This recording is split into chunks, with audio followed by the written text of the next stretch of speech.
This is coffee number 5. I'm your host, Lara Schmoisman. Welcome back to coffee number 5. I'm so glad you're here. Every entrepreneur has their own journey. We all had to go through different things to be where we are today. And I truly believe that I wouldn't be here today if it wouldn't be because of all the experiences that I had.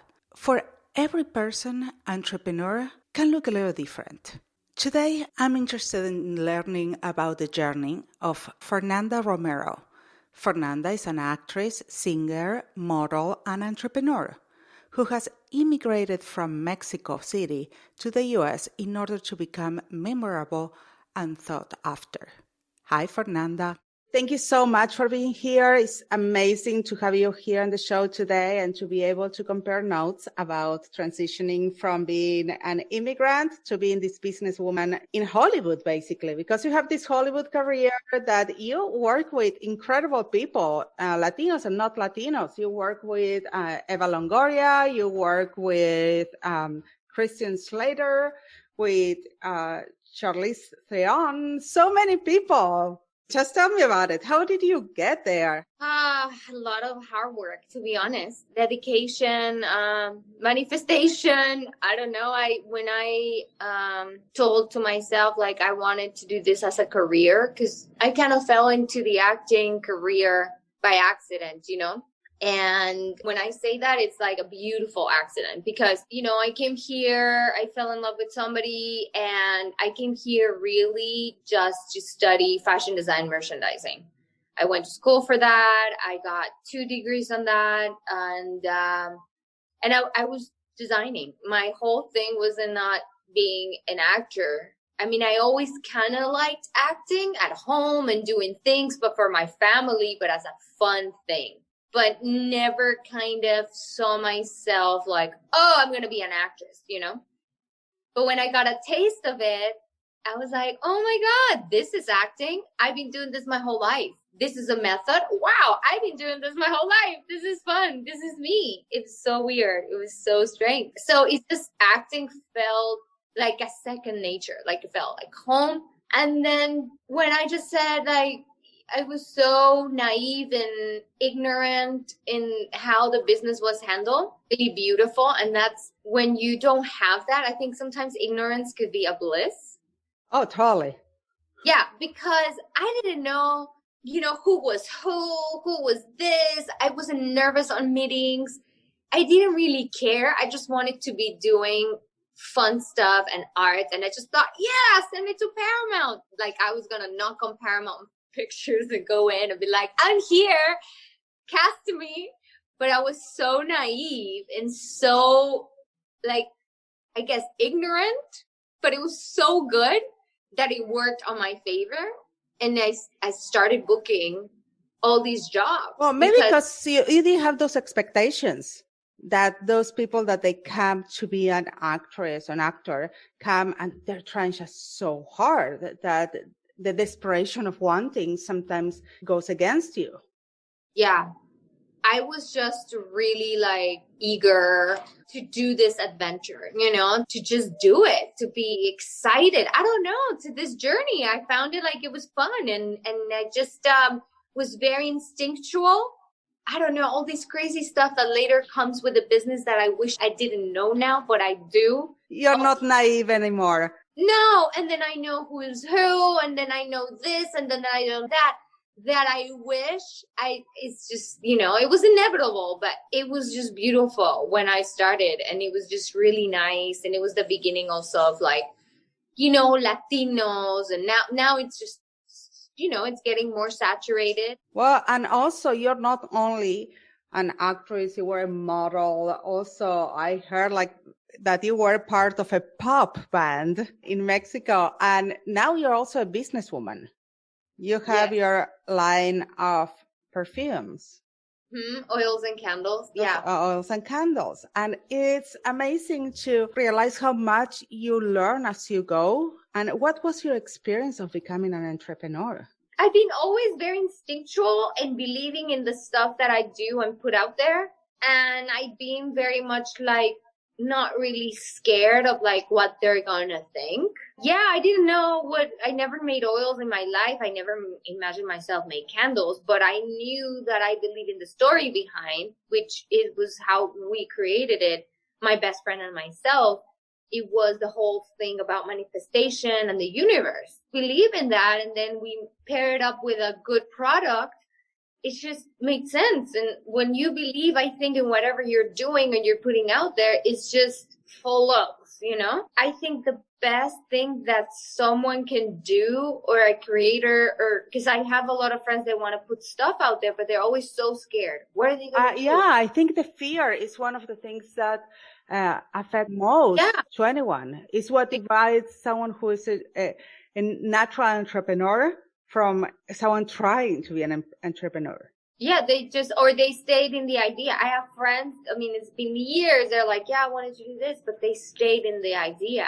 They never accomplished it. If you don't put it out there, then how, you know? And even though people could be like, I mean, there's so many stories. Same with the big actors. They got, no's so many times. Yeah.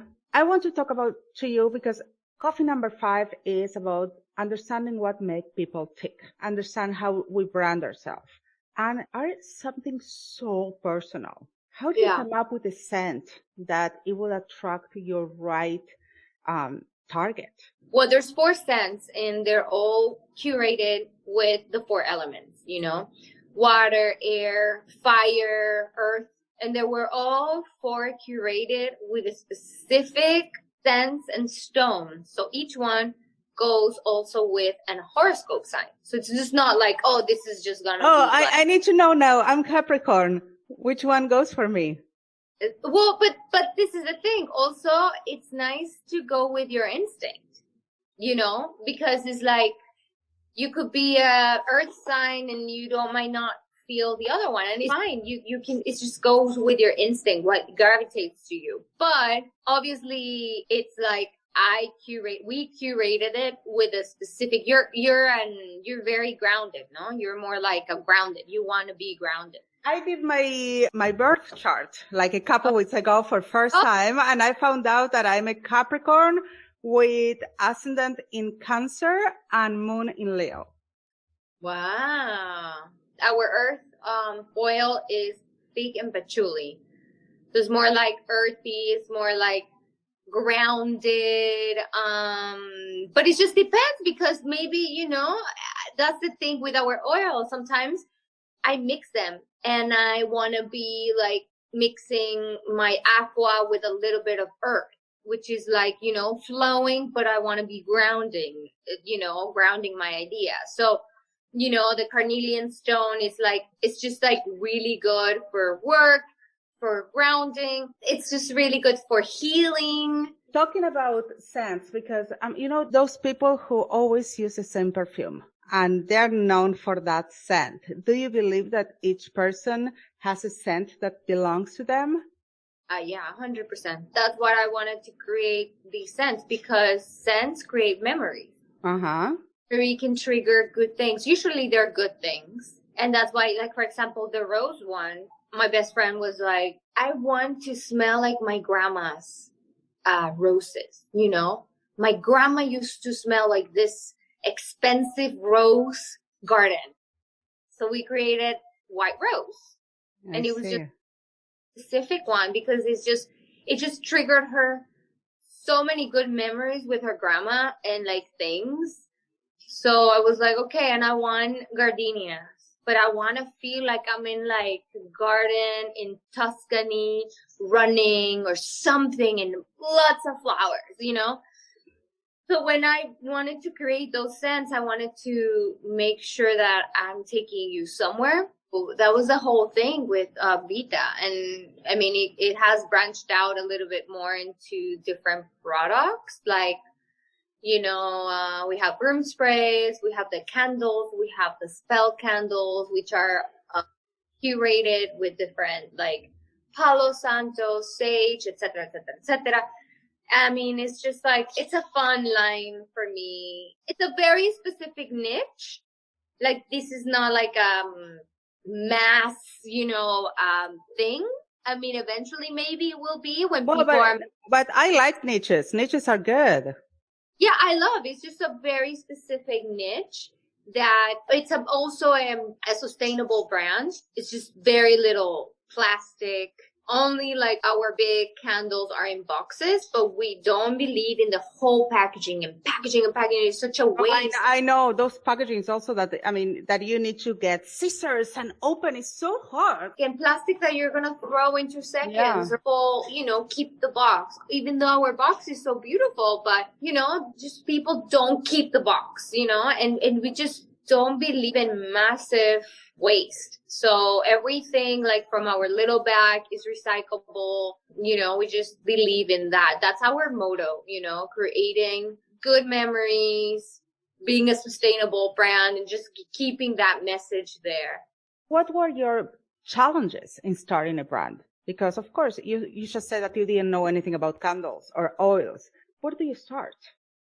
Where do you start? Well, I started doing a lot of testing, a lot of what was good for your skin, what not, things like that. I mean, I spent quite some time into making mixes and what was the right, percentage in my skin, because I'm also like a person that I like to smell, and I like to smell the whole day, Yeah. I see perfumes that you apply and then like an hour later you're like, where is it? You don't smell. Yeah. I mean, the good thing about oils go into your skin and your pores as well too, which when you sweat, if you sweat or you've been working or stuff, then it comes out again, which is really, and you can reapply as many times. Our oils are vegetable based as well. So then you can apply on your, hair, armpits, I mean, everywhere. So it's really good. Doing a campaign for the baby oil as well, because I develop a baby oil scent, because baby scents are, oh my God, they're so good.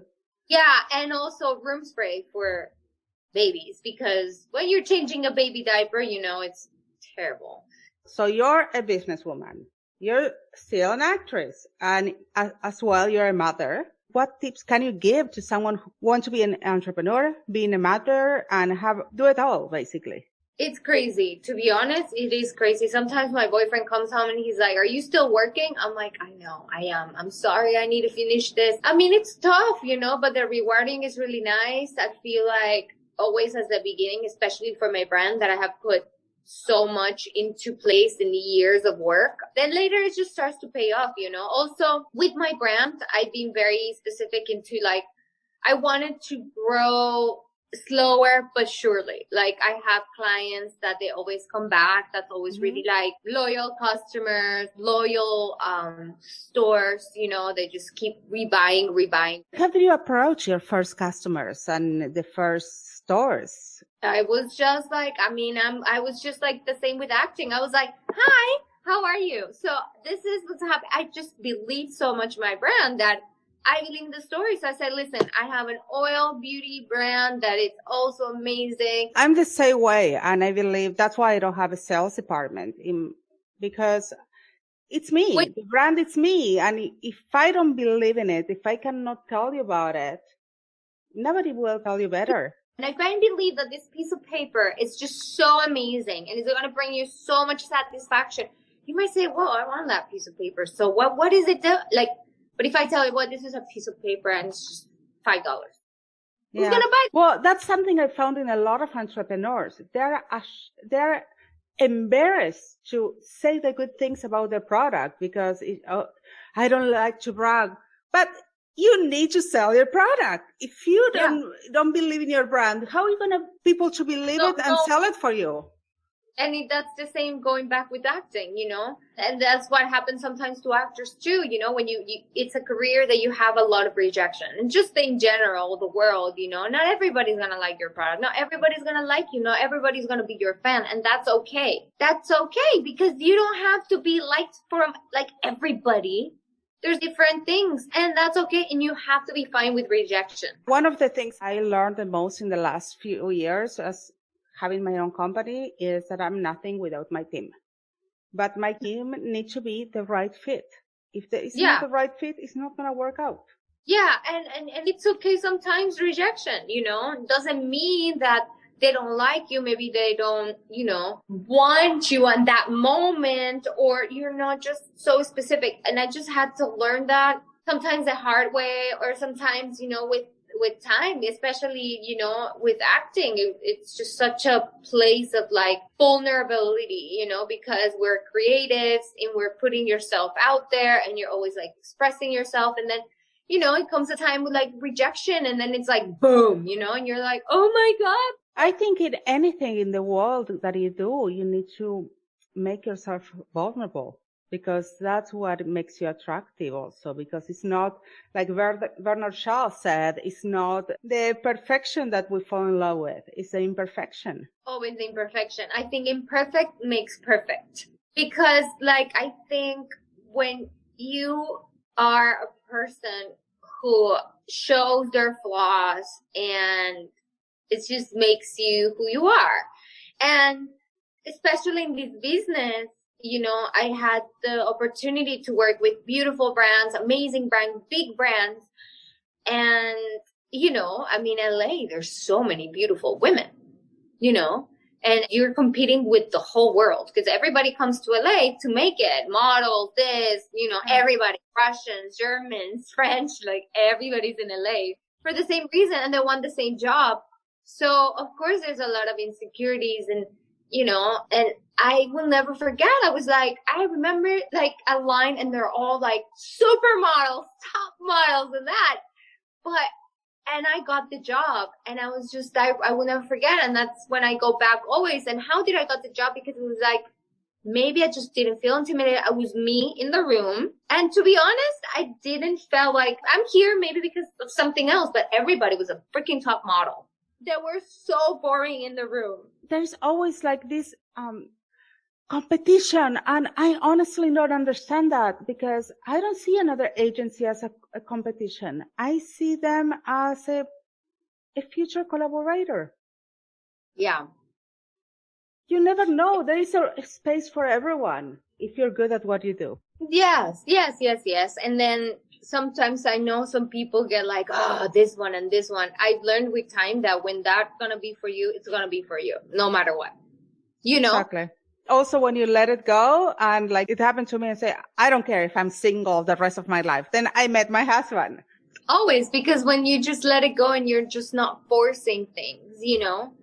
And, yeah, it's really amazing. But definitely my, I guess, advice for someone that wants to do something, it would be that, to believe first in what you're going to put out there. Who cares whoever's going to do? Because there's what they call my manifestation classes, like there's always those gremlins, you know, talking to you. Maybe your parents, your friends, your boyfriend, you're this, you're that. No, you can't do that. Oh, but that when then you're going to do that. Then where are you going to be? Oh, but you're a mom. You have 3 kids. Those people and that like noise needs to go, and do you, because it's only one life. And my motto has always been, I'm gonna leave like there's no tomorrow. Like if I want to do that, I'm gonna do it, you know. And I'm so honored and blessed that I've been doing whatever I want. Like I just do it, you know, believed in no fear. And I'm like, if I want to go and do a travel, I'm going to do it and just put myself out there. And people can tell your positive energy always, and that you're always ready. Whenever I call you or whenever I talk to you, you're like, I'm here, I'm present, I'm here for you. And I love that. Well, thank you. Yeah, I mean, I try sometimes. It's just, and that goes with acting too, you know. I've been always the yes. I mean, later on, I gotta say, I got a little bit more like snobbish. I was more picking my projects, which, you know, I'm gonna go back to my first essence. But I think what opened a lot of doors for me, it was that I was a yes girl. You know, like, I remember when I worked with Jessica Alba, and they had to do in a harness, and I had to be like hanging myself and things I'd never done in my life, you know. Fernanda, have you done it? Yes. No, I never did that. Okay. But I was just a yes girl, because I was like, they know. Did you ever get in trouble for saying yes too much? No, because I just believe in myself and I say, Fernanda, you can't fuck it up. I love it. Well, thank you so much for being here. Thank you so much. It's always a pleasure to have you and to talk to you, and people out there, just say yes. I think so. If you want doors open, like, just be a yes person instead of like, there's a movie with actually Jim Carrey. Yes. Yeah. And it's just like, you think, but he's very much into all this too. It's really funny. But being a yes person will open so much doors. Like, just be that positive energy. Like, yes, I can do that. And then you're going to figure it out. Absolutely. I truly believe in saying yes. I have many stories because I said yes. And then I was like, oh my God, okay, I need to sell this idea. And I did it. It's just, It happened. Mm-hmm. And it happens to Fernanda, can happen to you too. Again, Fer, thank you so much for being here. Thank you so much. It was so good to have you here today. See you next time. Catch you on the flip side. Ciao, ciao.